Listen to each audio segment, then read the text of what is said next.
Hello नमस्ते दोस्तों। आज हम पढ़ने वाले हैं चाइल्ड डेवलपमेंट के बारे में कि चाइल्ड डेवलपमेंट होता क्या है। चाइल्ड डेवलपमेंट होता है वो बर्थ से एडल्टहुड तक चलता है।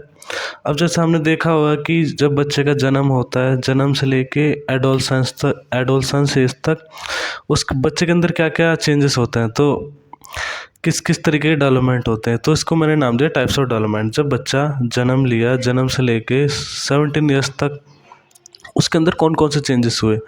उसका फिजिकल डेवलपमेंट चल रहा होगा, साथ साथ बच्चा खेल भी रहा है, ठीक है। खेल रहा है तो उसकी फाइन मोटर स्किल्स बढ़ रही हैं, ग्रॉस मोटर स्किल्स बढ़ रही हैं। उसका दिमागी विकास हो रहा है, मीन्स उसका कॉग्निटिव डेवलपमेंट हो रहा है। उसका इमोशनल डेवलपमेंट भी साथ साथ चल रहा है।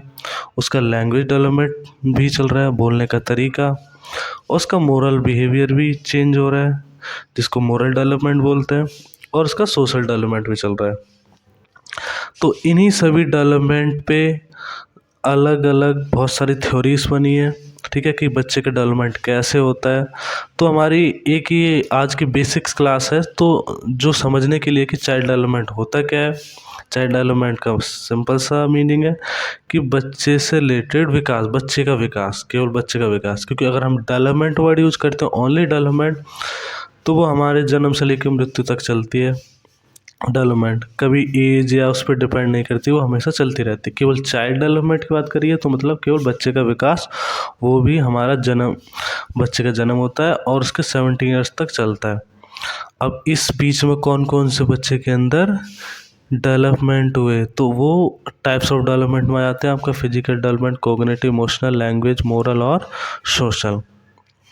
और थोड़ा मैंने सोचा कि आज की क्लास में थोड़ा हम ये भी रख लेते हैं कि ग्रोथ और डेवलपमेंट में क्या अंतर होता है। So growth and development, growth जैसा कि वर्ड ग्रोथ इज क्वांटिटेटिव होती है, मतलब ग्रोथ क्या होती है, क्वांटिटेटिव होती है, मतलब नंबर्स में। जैसे किसी की हाइट 5 फीट है, किसी की 6 फीट है, तो वो नंबर से रिलेटेड होगी ग्रोथ। तो डेवलपमेंट है वो क्या है, क्वालिटेटिव एंड क्वांटिटेटिव। मतलब क्वालिटेटिव मतलब बच्चे की क्वालिटी से रिलेटेड, लाइक उसका कॉग्निटिव डेवलपमेंट कितना अच्छा है, इमोशनल, लैंग्वेज, मोरल कैसा है उसका, वो क्वालिटेटिव में आता है। क्वांटिटेटिव मतलब उसका वेट, हाइट, मतलब ग्रोथ भी डेवलपमेंट के अंदर ही आ जाती है।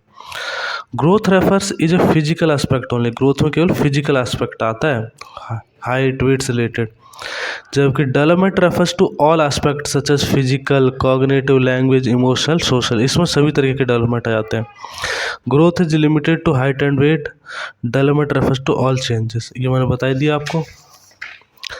फिर है कि ग्रोथ स्ट्रक्चरल चेंजेस होते हैं हाइट वेट से रिलेटेड, इसमें फिजिकल और मेंटल दोनों होंगे।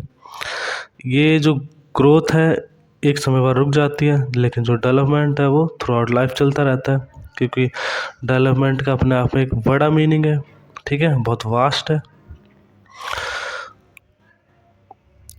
सो अब वही है कि अब जो डेवलपमेंट को अफेक्ट कौन करेगा। डेवलपमेंट को दो चीज़ अफेक्ट कर सकती है, एक तो डीएनए, ठीक है, मम्मी पापा से कैसे बच्चे गुण मिला दे। कई बच्चे अपंग पैदा होते हैं, बीमार पैदा होते हैं, तो अगर उन्हें सही सा जेनेटिक मटेरियल नहीं मिला है तो वो क्या होंगे, अफेक्ट होंगे जन्म से ही। दूसरा एनवायरनमेंट, बच्चे एनवायरनमेंट से अफेक्ट होते हैं। तो जीनोटाइप में केवल जीन से रिलेटेड, डीएनए ट्रांसमिशन से रिलेटेड होता है, और फिनोटाइप में आपका इनहेरिटेड ट्रेट्स प्लस एनवायरनमेंट, इसको फिनोटाइप बोलते हैं। तो इन दोनों से क्या होता है, बच्चे का जो डेवलपमेंट होता है वो अफेक्ट होता है। जो हमारा डेवलपमेंट है वो कह सकते हैं कि हेरिडिटी इनटू एनवायरनमेंट का क्या है, प्रोडक्ट है। डेवलपमेंट हमारा हेरिडिटी से भी अफेक्ट होगा और एनवायरनमेंट से भी। तो आज की इतनी छोटी सी क्लास के लिए आज इतना ही, बाकी हम बाद में देखते हैं।